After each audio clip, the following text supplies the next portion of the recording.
Rasionalnya, inovasi ini dibangunkan bagi membantu murid sekolah rendah memahami proses perkembangan dan pertumbuhan secara visual dengan penggunaan digital teknologi, VR dan AR, khususnya dalam pengajaran sastra Melayu.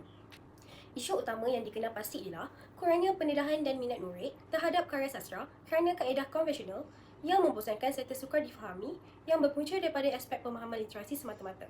Sastra sering diajar tanpa pendekatan interaktif, bahan bantu yang terhad dan kurang integrasi teknologi.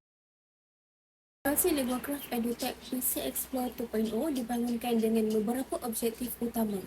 Antaranya ialah untuk meningkatkan kemahiran berbahasa dan pemahaman pelajar terhadap karya sastera Melayu.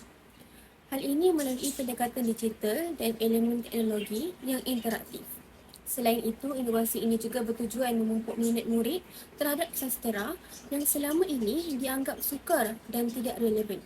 Inovasi ini juga menyokong matlamat pendidikan abad ke-21 dengan mengintegrasikan teknologi dan penerokaan elemen VR dan AR dalam pengajaran dan pembelajaran.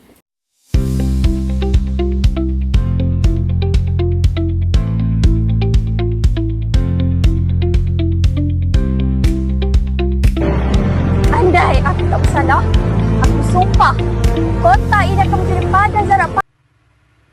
Seterusnya, impak produk terhadap organisasi sekolah. Yang pertama, memperkukuh budaya pengajaran dan pembelajaran PDP berasaskan teknologi, inovasi serta pengintegrasian VR dan AR. Yang kedua, menyokong pelaksanaan pembelajaran berpusatkan murid melalui penggunaan bahan bantu mengajar digital.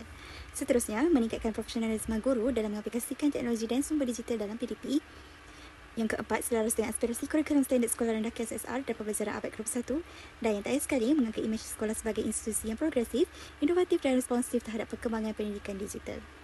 Seterusnya, impak produk LinguaCraft EduTech PC Explore 2.0 terhadap murid ialah meningkatkan prestasi akademik dalam pembelajaran puisi tradisional Melayu, menarik minat murid terhadap bidang sastra dan warisan budaya Melayu, menggalakkan pelibatan aktif murid dalam aktiviti pembelajaran dan perbincangan kelas, meningkatkan kefahaman terhadap puisi melalui pendekatan visual, interaktif dan imersif, dan yang terakhir sekali membantu membangunkan kemahiran abad ke-21 seperti pemikiran kritis, kolaborasi, komunikasi dan literasi teknologi.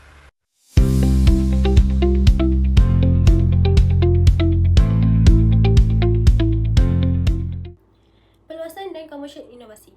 Prototip LinguaCraft EduTech PC Explore 2.0 kini dalam proses permohonan pendaftaran hak reka bentuk industri dengan MyIPO. Langkah ini diambil bagi melindungi ciri unik dan inovatif daripada peniruan.